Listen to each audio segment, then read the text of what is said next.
آج کی ہماری یہ گفتگو جو موضوع سخن ہے وہ اس ہستی کے بارے میں ہے کہ جو حضرت ابراہیم علیہ السلام کی دعاؤں کا ثمر ہیں، جو میرے محبوب رحمت للعالمین علیہ الصلوۃ والتسلیم کے محبوب چچا جان ہیں، جناب سیدنا ابو طالب علیہ السلام۔ آپ کی پاک بارگاہ میں خراج عقیدت پیش کرنے کی سعادت ہمیں سب کو حاصل ہو رہی ہے۔ تو سامعین گرامی، نبی رحمت علیہ الصلوۃ والسلام اپنی خاص نگاہ کرم سے اپنے امتیوں کا مشاہدہ فرما رہے ہیں، اور میرے محبوب سب سے زیادہ خوش تب ہی ہوتے ہیں جب ان کے پیاروں کا ذکر محبت سے کیا جاتا ہے، اور یہ ہمارے لیے اس سے بڑھ کے کیا سعادت ہے کہ ہمیں اس ذکر کی توفیق مل جائے کہ جس ذکر کو اللہ کے محبوب اپنے لیے پسند فرما لیں اور خدا بند لم یزل بھی اس کو پسند فرما لے، تو یقیناً جب ہمارے آقا کریم خوش ہو جائیں گے تو خدا بند لم یزل بھی خوش ہو جائے گا۔ اور ہم کائنات میں ایک دوسرے کی تعریف میں کسی کو بہتر کہہ دیتے ہیں، تو یقیناً کوئی بہتر ہو تو کوئی مخلوق اس کو دوسری بہتر کہتی ہے، لیکن میں سلام عقیدت پیش کرنا چاہوں گا بارگاہ جناب سیدنا مولا ابو طالب علیہ السلام کو کہ ان کو مخلوق نے تو جو بہتر کہنا تھا تو کہا، لیکن ان کا مقام، ان کا جو عزت ہے، ان کا جو مقام ہے، جو مرتبہ ہے، وہ اس قدر عروج پہ ہے کہ اللہ نے ارشاد فرمایا الم یجدک یتیما فآویٰ، اے میرے محبوب جب ہم نے آپ کو یتیم پایا تو بہترین گھر عطا فرمایا۔ فآویٰ جس طرح ہم یہ لفظ سنتے ہیں ملجا و مأویٰ یعنی ٹھکانہ، گھر، رہائش، پناہ گاہ، تو اس کو بہترین جو گھر ہوتا ہے، بہترین جو رہنے کی جگہ ہوتی ہے، بہترین جو پناہ گاہ ہوتی ہے، اس کو عربی میں آوا مأوا کے الفاظ کے ساتھ استعمال کیا جاتا ہے۔ تو قربان جاؤں عظمت جناب سیدنا ابو طالب علیہ السلام پر کہ جن کے گھر کو اللہ نے فرمایا اے محبوب ہم نے آپ کو ایک بہترین گھر عطا فرمایا۔ اور یاد رکھیے گا کہ مکان مکینوں کے ساتھ ہمیشہ بہتر ہوتا ہے، مکان کبھی ایسا نہیں ہے کہ وہ اپنے در و دیوار کی وجہ سے بہتر ہو، وہ کسی صفت کی وجہ سے بہتر ہو، مکان ہمیشہ اپنے مکینوں کی وجہ سے بہترین ہوا کرتا ہے۔ تو جس گھر میں جناب سیدنا ابو طالب علیہ السلام تشریف فرما ہے، میرا خدا اس گھر کو بہترین گھر قرار دے رہا ہے، تو پتہ چلا کہ باقی تو سب کو کوئی بہتر کہتا ہوگا مخلوقات میں سے، لیکن حضرت ابو طالب وہ ہیں کہ جن کو اور جن کے گھر کو اللہ رب العزت بہتر ارشاد فرما رہا ہے، تو جن کو خدا بہتر کہے ان سے بہتر تو کائنات میں کوئی نہیں ہو سکتا۔ اس لیے احباب گرامی، ہم آج کی یہ حاضری حضرت ابو طالب علیہ السلام کی بارگاہ میں پیش کرتے ہیں۔ آپ جانتے ہیں کہ عبد مناف، ابو طالب، عمران، یہ سب آپ کے جو القاب، کنیت اور آپ کے نام پاک ہیں، تو اسی لیے نبی کریم علیہ الصلوۃ والسلام کی جو اولاد ہے مولا کائنات کی، ان کو آل عمران کے نام سے بھی پکارا جاتا ہے اور یاد کیا جاتا ہے۔ اور ہمیشہ سے ایک اصول ہے یہ قدرتی اور فطرتی کہ جو بچہ ہوتا ہے وہ اپنے ماں باپ سے وراثت میں بہت کچھ حاصل کرتا ہے۔ آئیے ذرا ہم تھوڑا سا دیکھیں کہ حضرت ابو طالب علیہ السلام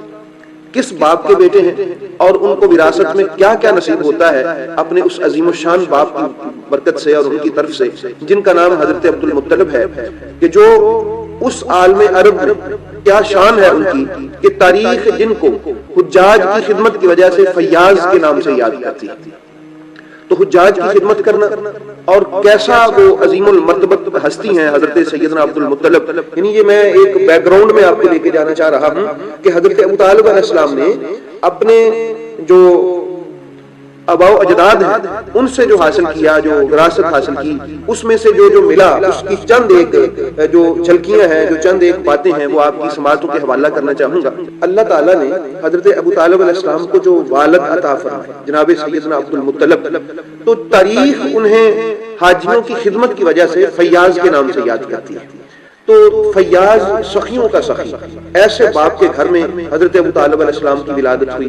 اور یقیناً ماں باپ سے وراثت میں جو بچپن کے شروع کے آغاز کے ایام ہوتے ہیں، اولاد اپنے ماں باپ سے وراثت میں موروثی طور پہ بہت کچھ لیتی ہے۔ تو حضرت ابو طالب علیہ السلام جس باپ کے گھر میں پیدا ہوئے، وہ حاجیوں کی خدمت کی وجہ سے تاریخ میں فیاض کے نام سے، اور فضاؤں میں پرواز کرنے والے پرندوں کی خدمت کی وجہ سے مطعم الطیر کے نام سے تاریخ میں جانے جاتے ہیں۔ اور یاد رکھیے گا کہ وہ یہ برداشت نہیں کرتے تھے کہ اللہ کے گھر کی طرف آنے والے طواف خانہ کرنے کرنے والے لوگ دھوپ میں جھلسیں، پیاس سے وہ بلک رہے ہیں اور وہ پریشان ہوں، تو احباب گرامی فوراً ان کے لیے خوراک کا، پانی کا، سائے کا اہتمام کرتے جناب سیدنا عبد المطلب۔ اور یہ ساری چیزیں حضرت ابو طالب علیہ السلام دیکھ رہے تھے، اپنے اس عظیم باپ سے سیکھ رہے تھے، اور پھر کائنات میں لوگوں نے یہ نظارہ بھی دیکھا کہ حضرت عبد المطلب کی وفات کے بعد قلت مال کے باوجود اور کثرت عیال کے باوجود، یعنی آپ کثرت عیال رکھتے تھے، آپ کے کافی بچے تھے، اولاد تھی، اور اس کے باوجود آپ یہ تو برداشت فرماتے تھے کہ میرے بچوں میں ان کو کوئی کمی رہتی ہے تو رہ جائے، ان کو کھانا نہیں ملتا تو نہ ملے، اور ان حاجیوں کو کوئی تکلیف نہ ہو جو اللہ کے گھر کا طواف کرنے آئے ہوئے ہیں۔ تو احباب گرامی ان کو دھوپ میں جلسنا حضرت ابو طالب پسند نہیں فرماتے تھے، تو اس خانہ کعبہ کے آئے ہوئے مہمانوں کی خدمت کا اس قدر یہ جو جذبہ ہے، یہ فقط ایک ایسا نہیں تھا کہ ان کا خاندانی کوئی ڈیوٹی تھی، بلکہ اس کے پیچھے ایک ایسا جذبہ کار فرما تھا جس کو ایمان کہا جاتا ہے، کہ وہ اللہ کے گھر کی طرف آنے والوں کو کسی بھی پریشانی سے بچانا، یہ حضرت ابو طالب علیہ السلام نے اپنے باپ حضرت عبد المطلب سے سیکھا تھا، اور فیاضی بھی ایسے ہی سیکھی تھی، اپنے گھر میں کوئی کمی رہتی ہے تو رہ جائے، اللہ کے مہمانوں کے لیے کوئی کمی نہ رہ جائے۔ تو احباب گرامی یاد رکھیے گا، اور یہ بھی بات ذہن نشین رہے کہ اللہ رب العزت نے ان کو خانہ کعبہ کا متولی بنایا تھا، اور یہ اصول ہے کہ وہ جو چڑھاوے چڑھتے ہیں، وہ جو نظریں اور منتیں مانی جاتی تھی بتوں کے لیے، وہ متولیوں کے لیے ہوتی ہیں، اور آج بھی متولی ہی لیتے ہیں، مگر تاریخ یہ ثابت نہیں کر سکتی، تاریخ کبھی بھی یہ ثابت نہیں کر سکتی کہ وہ چڑھاوے جو بتوں کے نام پر آیا کرتے تھے، کبھی ان کا ایک لقمہ بھی جناب سیدنا ابو طالب علیہ السلام کے گھر میں گیا ہو، کیونکہ وہ خود پاکیزہ تھے اور ان کے گھر والے پاکیزہ تھے، اور ان کے ہاں نبی محترم کی پرورش جاری و ساری تھی۔ اور یہ بھی ذہن نشین رہے کہ جب خانہ کعبہ بتوں سے پاک کیا گیا تو نبی رحمت صلی اللہ تعالی علیہ وآلہ وسلم نے کتنے لوگ تھے، کسی اور کو تو نہیں چنا۔ اس میں بہت ساری حکمتیں ہیں میرے محبوب کریم علیہ السلام کی اس شان میں بھی، اس کام میں بھی، کہ آقا کریم علیہ السلام نے صرف میرے حضور مولا کائنات کو چنا، تو فرمایا کہ علی آؤ اور کعبہ کو بتوں سے پاک کرو۔ تو اس کی وجہ بھی فقط یہی تھی، چونکہ نبی رحمت علیہ السلام کو پتا تھا کہ جو آج کعبہ سے بت نکال کے پھینکے گا تو یہ جو لوگ ہیں ان کی نسلوں تک اس بات کی دشمنی جائے گی، تو میں چاہتا ہوں کہ یہ جو اللہ کے نام پہ دشمنی ہے، یہ میں اپنے صحابہ کو اس آگ میں نہیں جھونکتا، میں اپنے گھر کو، اپنے بھائی کو، اپنے اخی کو، اپنے وسیع کو، حضور مولا کائنات کو آگے کر دیتا ہوں کہ اللہ کے لیے یہ دشمنی بھی میرا علی ہی برداشت کرے گا۔ اور اس کے ایک دوسری حکمت بھی یہ تھی کہ اگر کوئی اور ان بتوں کو ہاتھ لگاتا تو اس کو تانا دیا جا سکتا تھا۔ وہ تانا کیا تھا کہ اے فلاں، تو آج ان بتوں کو اکھیڑ اکھیڑ کے پھینک رہا ہے، تیرا باپ تو کل تک ان بتوں کی پوجا کرتا رہا ہے۔ احباب گرامی تاریخ کی اوراق پلٹ پلٹ کر دیکھ لیں، آپ کو ہر قبیلے کا کوئی نہ کوئی بت ملے گا، قریش کا فلاں بت، بنو تمیم کا فلاں بت، بنو مخزوم کا فلاں بت، فلاں قبیلے کا فلاں بت، لیکن یہ بنو ہاشم واحد ایک قبیلہ ہے کہ جس کا کوئی بت نہیں تھا۔ یہ پہلے بھی اللہ کی عبادت کرتے تھے اور میرے نبی کے اعلان نبوت کے بعد بھی اللہ کی عبادت کرتے تھے۔ یہ ان کی شان رہی ہے ہمیشہ سے کہ اللہ کی عبادت کرنے والے رہے ہیں۔ تو اس لیے نبی رحمت صلی اللہ علیہ وآلہ وسلم نے حضور مولا علی علیہ السلام سے کہا، چونکہ کوئی تانا نہیں دے سکتا کہ علی آج تو بتوں کو اکھیڑ کے پھینک رہا ہے، کل تک تیرے باپ دادا انہی بتوں کی عبادت کرتے رہے ہیں۔ فقط ایک قبیلہ تھا جن کے آباء و اجداد پر یہ تانا نہیں تھا کہ وہ کبھی بتوں کی پوجا کر رہے ہوں، اس لیے میرے نبی رحمت صلی اللہ علیہ وآلہ وسلم نے مولا علی کو ہی چنا، اور چننے کے بعد کہا کہ علی تو کعبے کو بتوں سے پاک کر، کیونکہ نہ تو نے کبھی بت کے آگے سر جھکایا، نہ کبھی تیرے باپ نے سر جھکایا، نہ کبھی تیرے دادا نے سر جھکایا۔ ہمارا تو خاندان ایک ہے، ہمارا تو شجرہ ایک ہے، انا وعلی من نور واحد، فرمایا میں اور علی تو نور ہی ایک ہے، اور یہ وہی نور ہے جو پاک نور ہے، جو آدم علیہ السلام سے حضرت عبد المطلب تک، اور پھر حضرت عبد المطلب سے جناب عبداللہ و ابو طالب علیہ السلام تک یوں سلسلہ چلتا رہا، اور کائنات میں ایک علی پاک کی صورت میں جناب ابو طالب علیہ السلام کی پشت سے، اور ایک محمد کی صورت میں صلی اللہ علیہ وآلہ وسلم حضرت جناب سیدنا عبداللہ علیہ السلام کی صورت میں ظاہر ہوا۔ تو احباب گرامی یہ ساری برکتیں اسی خاندان کی ہیں، تو ان کو اللہ تعالیٰ نے جو عشق عطا فرمایا تھا وہ یہی تھا۔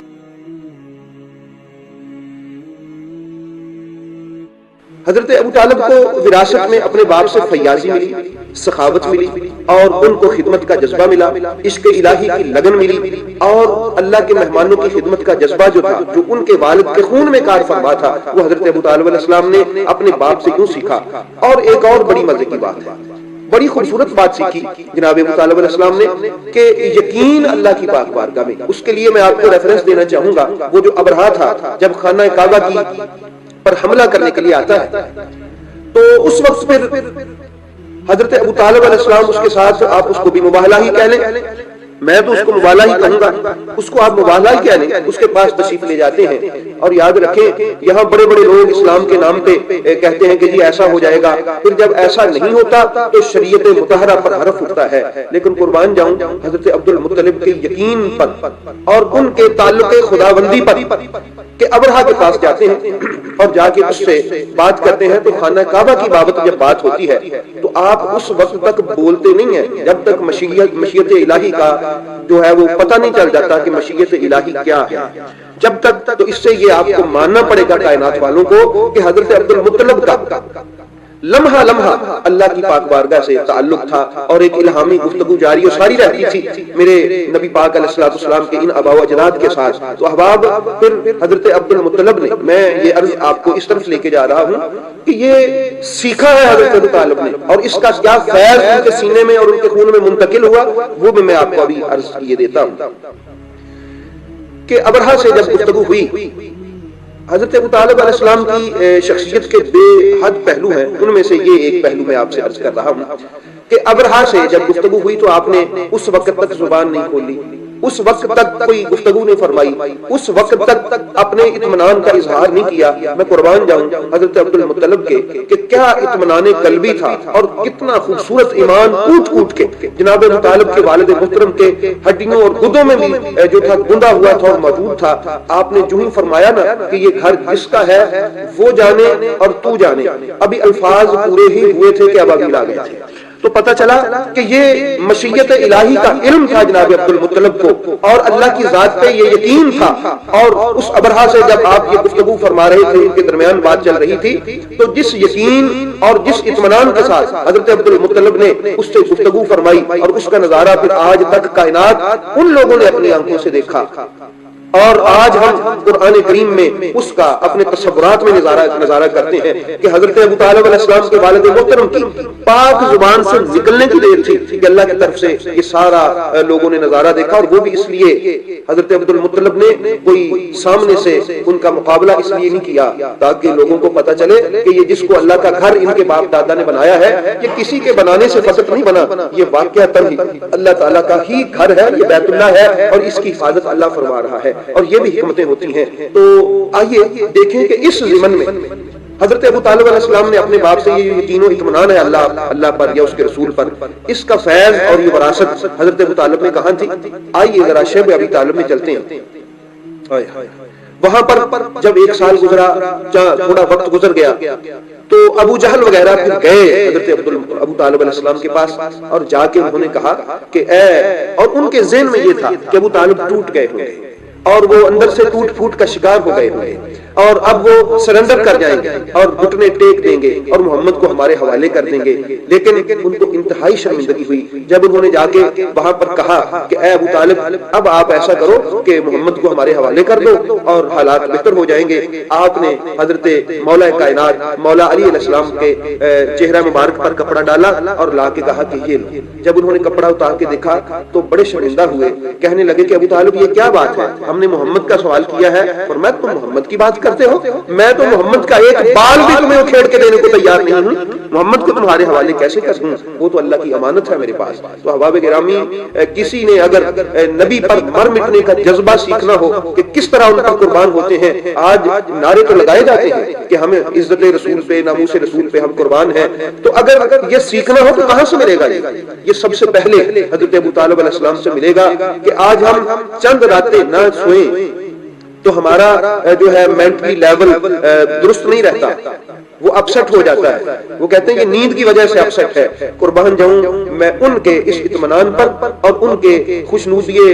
خدا تعالیٰ پر, خوشنودی مصطفیٰ پر, کہ وہ اللہ کی رضا کے لیے ساری ساری رات جاگتے ہیں, اور ایک دن نہیں کئی سال جاگتے ہیں کہ کہیں کسی سوراخ سے تیر آ کے اللہ کی امانت کو نہ لگ جائے. میری اولاد قربان ہوتی ہے تو ہو جائے, اللہ کی امانت محفوظ رہے جو میرے پاس ہے. تو احباب گرامی, سامعین گرامی,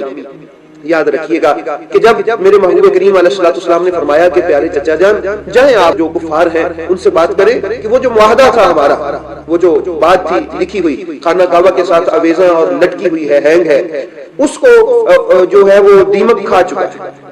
اس کو دیمک کھا چکا ہے, تو وہ ختم ہو گیا. اب ہمارا معاہدہ بھی ختم ہو گیا. تو حضرت ابو طالب علیہ السلام نے, یہ تھا وہ وراثت کا فیض کہ جو حضرت عبد المطلب سے اپنے بیٹے ابو طالب علیہ السلام کو ملا. آپ گئے خانہ کعبہ میں, آپ نے کفار کے ساتھ میٹنگ کی اور ان سے کہا کہ یہ ذرا کھول کے دیکھو تو اس کو تو دیمک کھا گئی, چاٹ گئی, ختم ہو چکا ہے, اس کا تو وجود بھی باقی نہیں ہے. تو اب کفار نے کہا کہ وہ تو ختم نہیں ہو سکتا. کہا بھئی تم دیکھ لو, میں تم سے یہ بات, اس کا ایگریمنٹ کرتا ہوں, اگر وہ ثابت ہوا تو محمد کو تمہارے حوالے کر دیں گا. کیا یقین تھا نبی رحمت صلی اللہ علیہ وآلہ وسلم کی پاک زبان پر, جو یقین ان کے والد کو خدا پہ تھا وہی یقین حضرت ابو طالب کو مصطفیٰ پہ تھا. کہ یعنی مشیت الہی اور میرے نبی کریم علیہ السلام کی چاہت اور ان کی زبان سے نکلی ہوئی بات بھی عین ہی اسی طرح حضرت ابو طالب علیہ السلام کو اپنے رسول معظم علیہ السلام کی نکلی ہوئی بات پر وہی یقین تھا, بڑے وثوق کے ساتھ, بڑے اطمینان کے ساتھ اور بڑے ہی یقین کے ساتھ کہا کہ اس کو دیمک کھا چکی, وہ ختم ہو چکا ہے, تم بے شک اس کو چیک کر لو. اور وہی ابو طالب جو کہتے ہیں میں تمہیں محمد کا بال بھی نہیں دے سکتا, وہ آج کیوں کہہ رہا ہے کہ میں تمہیں محمد ہی حوالے کر دوں گا, کیونکہ ان کو یقین ہے کہ اس پاک زبان سے جو نکلتا ہے وہ ہو کے رہتا ہے, وہ ایسا ہی ہے. اس لیے احباب گرامی, تو یہ جو جذبات ہیں حضرت ابو طالب علیہ السلام کے, اور یاد رکھیں نبی کریم صلی اللہ تعالی علیہ وآلہ وسلم, آپ ابھی جب بچپن میں تھے اور حضرت عبد المطلب جب دنیا سے جا رہے تھے تو ان کے آخری الفاظ اور وہ جو ان کی طبیعت تھی اس وقت, وہ کیا تھا؟ وہ الفاظ یہی تھے کہ کاش میں اپنے اس بیٹے کے اعلان نبوت تک زندہ رہتا اور میں اس کی رسالت کا کلمہ پڑھتا. تو احباب گرامی, پھر ان کے الفاظ یہ بھی موجود ہیں. سامعین گرامی, میرے محبوب کی اہل بیت سے محبت کرنے والوں, یہ بھی الفاظ موجود ہیں, لیکن میں مطمئن جا رہا ہوں کہ میری اولاد میں جو پیچھے ہے وہ اس فریضے کو سر انجام دیں گے. اور پھر اس فریضہ کو حضرت ابو طالب علیہ السلام نے کس طرح سر انجام دیا, کائنات دیکھتی ہے. اور میں حیران ہوں کہ جس کو ہمارا رول ماڈل ہونا چاہیے تھا, جس کو ہمارے لیے مثال ہونا چاہیے تھا, افسوس, کس قدر افسوس ہے. اور کائنات میں کیسی وہ مظلوم ہستی ہیں کہ ان کے ایمان پہ ہمیں بات کرنا پڑتی ہے, حالانکہ وہ تو سارے مسلمانوں کے لیے ان کو رول ماڈل ہونا چاہیے تھا. تو احباب گرامی, ان کی ذاتی خدمات جو ہیں وہ کمال کی حضرت سیدنا ابو طالب علیہ السلام کی, کہ جب ان کو حضرت عبد المطلب نے کہا کہ میرے بعد میری اولاد اس فریضہ کو سر انجام دے گی, تو پتہ چلا کہ ان کو بتایا تو گیا تھا کہ یہ نبی ہے. چلو فرض کر لیتے ہیں کہ ان کو پتہ نہیں چلا تھا یہ نبی ہے, مثال کے طور پہ, حالانکہ ایسا نہیں ہے. حضرت ابو طالب تو میرے نبی کی مہر نبوت کو چوما کرتے تھے, ان کو بوسے دیا کرتے تھے, اور ان کو حضرت عبد المطلب نے پوری وہ وصیت جو حضرت آدم علیہ السلام سے چلی آ رہی تھی, جب ایک دوسرے کے حوالے کرے اور سونپے, وہ وصیت حضرت عبد المطلب نے ان کو فرمائی بھی تھی. تو احباب گرامی, ایک فرض کر لیں کہ ان کو نہیں پتا تھا, تو جب وہ راہب تھا جو عیسائی تھا, جب اس نے کہا تھا کہ یہ جو بچہ ہے یہ نبی ہے اور آخری نبی ہے, تو اس وقت تو پتا تھا. خدا نہ خاصہ اگر مذہب کی تفریق تھی یا عقیدے کا فرق تھا تو ادھر تو دور آبادی سے ایک چھوٹا سا بچہ تو تھا, اس کو ختم کر دیتے, اپنا معاملہ ہی صاف کر دیتے اگر عقیدہ میں تصادم تھا. اور یہ یاد رکھیں کہ رشتہ داری اور عقیدہ یہ جب آپس میں ٹکرائیں تو ہمیشہ عقیدہ جو ہے وہ غالب ہوتا ہے. عقیدہ میں رشتہ داری نہیں دیکھی جاتی. حضرت ابو طالب علیہ السلام نے وہاں بھی مسکرا کے اس سے کہا کہ تو اس کی حفاظت کی بات کرتا ہے, ہم تو ساری رات سوتے نہیں ہیں کہ میرے محمد پاک کی خیر رہے, سلامتی رہے. اور احباب گرامی, چلو پھر بھی ہم کسی کے جو ہے وہ اطمینان کے لیے کہہ دیتے ہیں کہ ناپتہ صحیح سے یہ نبی ہے. جب اعلان نبوت ہو رہا تھا, جب ساری مکے کی گلیاں قولوا لا الہ الا اللہ تفلحوا کے اعلان سے گونج رہی تھی, تب تو کوئی شک نہیں نہ رہ گیا تھا کہ یہ نبی ہے. تو تب ہی ایسا ہوتا کہ سمجھا بجھا کر اپنے بھتیجے کو بٹھا دیا جاتا کہ اے محمد صلی اللہ علیہ وآلہ وسلم، اے میرے بھتیجے، کہ دیکھو یہ ہمارا عقیدہ نہیں ہے، تم اپنے آباء و اجداد سے تصادم نہ کرو، یہ سارا خاندان بگڑ جائے گا، مسائل ہوں گے۔ احباب گرامی، مگر معاملہ کچھ الٹ نظر آتا ہے۔ ایسا نہیں ہے کہ سمجھایا بجھایا ہو، بٹھانے کی کوشش کی ہو، روکنے کی کوشش کی ہو، نہیں، بلکہ آپ کو روایات میں ملے گا۔ یہ نابی المودہ میں ایک روایت ملے گی ہمیں کہ جب وہ آئے نا حضرت ابو طالب علیہ السلام کے پاس، انہوں نے کہا کہ ہمیں یہ شکایت ہے کہ یہ ہمارے خداؤں کو اچھا نہیں کہتا، تو آپ کے الفاظ دیکھیں، کیا ملکہ تھا گفتگو کا، کیا طرز تخاطب تھا، کیا انداز تکلم تھا، اور کیا بادشاہی تھی اور کیا غلبہ تھا ان کو اس گفتگو پہ جو حضرت مولا کائنات کو نہج البلاغہ کی صورت میں ہم ان کی گفتگو پڑھتے ہیں۔ آپ نے کہا کہ اے میرے بیٹے محمد، یہ جو آپ کے عزیز ہیں ان کا خیال ہے کہ آپ ان کو اذیت دیتے ہیں، الفاظ پہ توجہ کیجئے گا، ان کا خیال ہے کہ آپ ان کو اذیت دیتے ہیں۔ حالانکہ ایسا اگر آپ کے عقیدہ میں اس طرف کوئی ملاوٹ ہوتی تو آپ فرماتے بھی یہ ہماری برادری ہے، یہ ہمارے ریلیٹیوز ہیں اور یہ کہتے ہیں کہ ہمیں تکلیف ہوتی ہے۔ تو احباب یہ یاد رکھیں، آپ نے یہ نہیں کہا، آپ نے فرمایا ان کا خیال ہے، یہ نہیں کہا میرا بھی خیال ہے، آپ کا کیا خیال ہے؟ میرے محبوب نے فرمایا کائنات کا نظام الٹ جائے، سورج اور چاند کو میرے دائیں بائیں ہاتھ پہ رکھ دیا جائے، میں یہ اعلان کرتا ہی رہوں گا کہ وہ ایک ہے، ان بتوں کی عبادت شرک ہے، یہ اعلان جاری و ساری رہے گا۔ تو تب ہی کہہ دیتے ان سے کہا کہ میرا بھتیجا حق کہتا ہے، میرے بیٹے محمد نے کبھی کوئی غلط بات نہیں کہی۔ تو پتہ چلا کہ بجائے اس کے ان کو روکتے یا ان کے ساتھ مل جاتے یا ان کو سمجھانے کی کوشش کرتے، وہ ان کے مشن میں ساتھ دیتے۔ تو آج مسلمانوں کو اس بات کا احسان مند ہونا چاہیے تھا کہ حضرت ابو طالب علیہ السلام اگر یہ اسٹریٹجی استعمال نہ کرتے، یوز نہ کرتے جو انہوں نے فرمائی تھی، آپ کفار کو باہر روکتے اور روک کے اسے کہتے کہ ٹھیک ہے میرا بھتیجا ہے، میں ان سے بات کرتا ہوں، اور جب نبی رحمت صلی اللہ علیہ وآلہ وسلم کے پاس آتے تو ارشاد فرماتے کہ فَصْدَعْ بِمَا تُؤْمَرْ لَن يَصِلُوكَ وَالصِّدَاعُ حَتَّى فِي التُّرَابِ دَفِينًا۔ کفار سے کہتے کہ میں بات کرتا ہوں، آپ جاؤ، آپ کو اجازت نہیں ہے میرے بیٹے محمد سے بات کرنے کی۔ جب نبی کریم علیہ السلام کے پاس آتے تو عرض کرتے کہ بیٹا محمد فَصْدَعْ بِمَا تُؤْمَرْ، اللہ نے جو آپ کو حکم دیا ہے اس کو کریں جس طرح کرنے کا حق ہے۔ رہی بات تجھے سیکیور کرنے کی، رہی بات تیری حفاظت کی، لن یصلوکا، یہ کبھی بھی تجھ تک پہنچ نہیں سکتے، حتی فی التراب دفینا، یہاں تک کہ ہم قتل ہو کے اس زمین میں دفن ہو جائیں، قربان جائیں۔ سبحان اللہ، ماشاءاللہ، کیا انداز ہے اللہ اکبر ان کا اس مشن کو آگے بڑھانے کا۔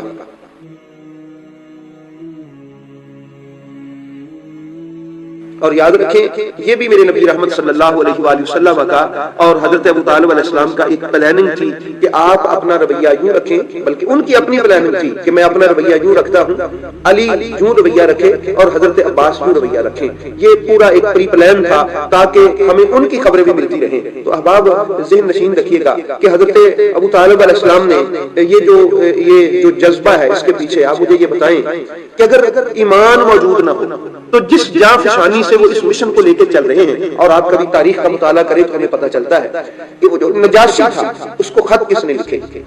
کہ وہ جو پہلا قافلہ آیا تھا کہ اس کے ساتھ بڑا اچھا رویہ اختیار کیا، اور یہ اور آ رہے ہیں، یہ کون سہارا دے رہا ہے میرے محبوب کے اصحاب کو؟ کون سی جگہ سے سہارا مل رہا ہے؟ کون ہے جو سفارتی تعلقات اپنے یوز کر رہا ہے؟ کون ہے جو رئیس مکہ ہونے کے اعتبار سے اپنے ان اختیارات کو استعمال کر رہا ہے؟ کہ محمد صلی اللہ علیہ وآلہ وسلم آپ کے اصحاب کو ان کو میں پروٹیکٹ کرتا ہوں، ان کی پروٹیکشن کا میں ذمہ دار ہوں۔ تو احباب گرامی یہ باتیں ہمیں سمجھاتی ہیں، بول بول کے کہتی ہیں، اور ویسے بھی آپ کا قتم ایمان یعنی ایمان کا آپ کا چھپائے رکھنا یہ آپ کے ایمان کے نفی کی دلیل نہیں ہے۔ بعض مرتبہ ایسا ہوتا ہے کہ کچھ چیزیں موجود ہوتی ہیں لوگوں کو نظر نہیں آتی ہے، جو باٹ ہوتی ہے نا جس کو ہم چمگادڑ کہتے ہیں، تو سورج بڑی آبتاب سے چمک رہا ہوتا ہے، لیکن وہ اگر شور مچائے کہ مجھے سورج نظر ہی نہیں آ رہا تو لوگ کہیں گے بھئی مسئلہ یہ ہے کہ اس کی فطرت ہی یہ ہے کہ اس کو سورج نظر نہیں آئے گا، یہ روشنی محسوس نہیں کر سکتی کیونکہ اس کی فطرت میں اس کا احساس ہی نہیں ہے۔ تو بس یوں ہی کہہ لیجیے گا کہ حضرت ابو طالب علیہ السلام کا ایمان تو سورج کی طرح بالکل آب و تاب پہ ہے اور چمک رہا ہے۔ اب دیکھنے والوں کو جن کی فطرت میں اللہ نے ایمان کا محسوس کرنا رکھا ہوا ہو ان کو تو محسوس ہوتا ہے، لیکن جن کی فطرت میں یہ احساس نہ ہو اور ان کی پہم نافرمانیوں اور اللہ کی ناراضگی کی وجہ سے ان کی وہ اللہ نے یہ صلاحیت ہی سلب کر لی ہو تو ان کو وہ کبھی نظر نہیں آ سکتا. تو احباب گرامی، بلکہ اس سے ہم وہ بھی دیکھ سکتے ہیں کہ وہ جو مومن آل فرعون اس نے کیا کہا، قال رجل مؤمن من آل فرعون یکتم ایمانہ اتقتلون رجلا ان یقول ربی اللہ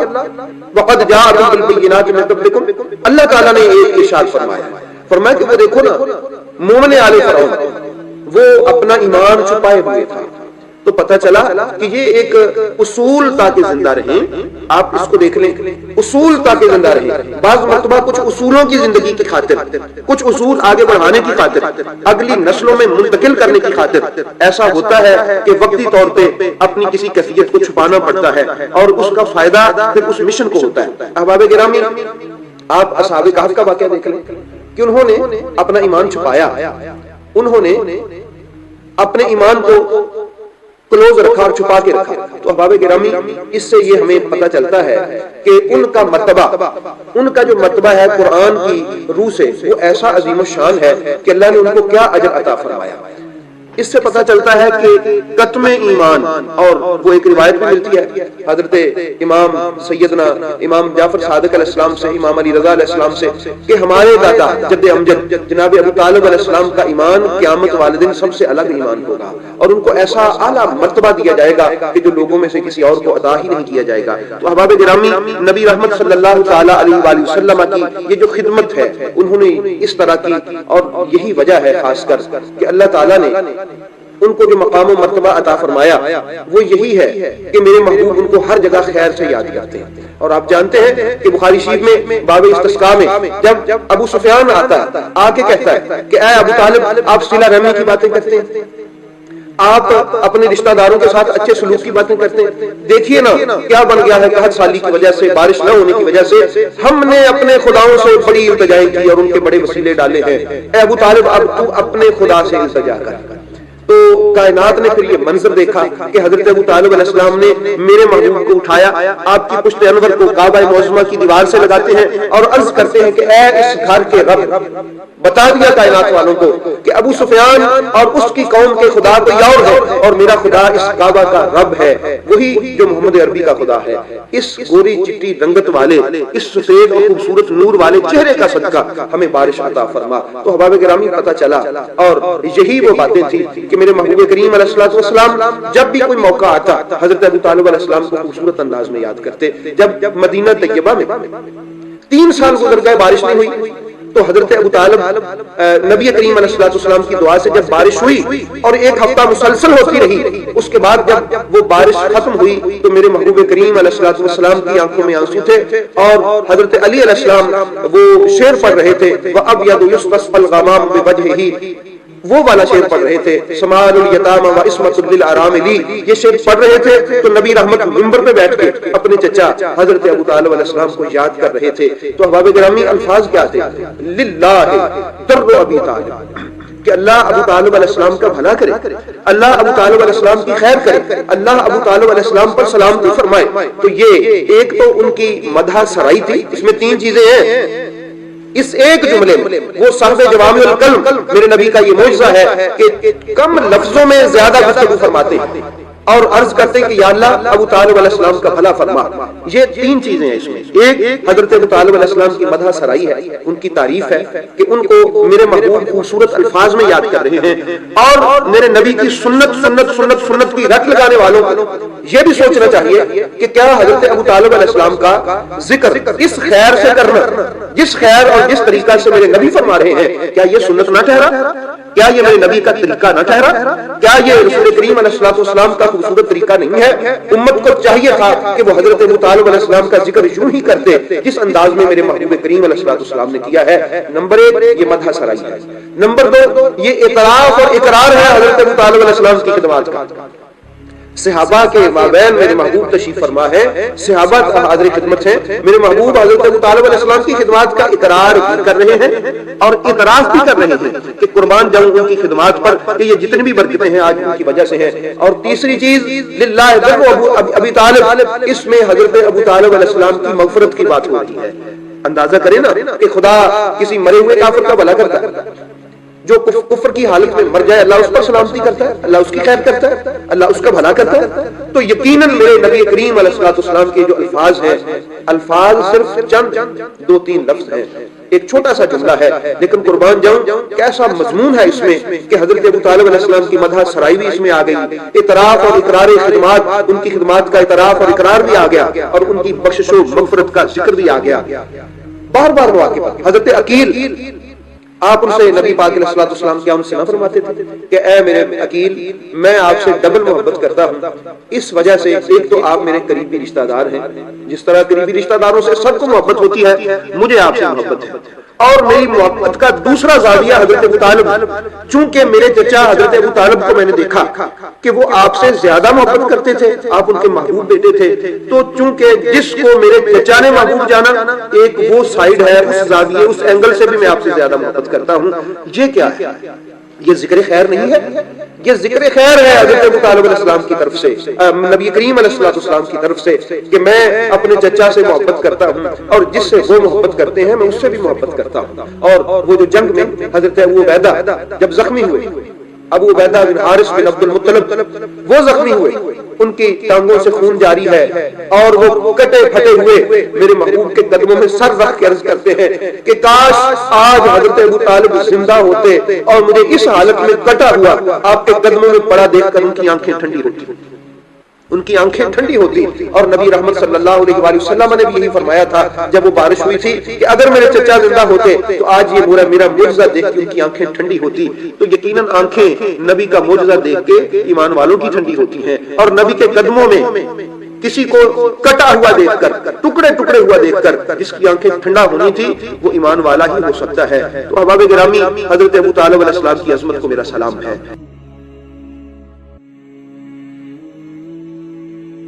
اللہ رب العزت نے حضور مولا کائنات مولا علی علیہ السلام کو جو شان عطا فرمائی،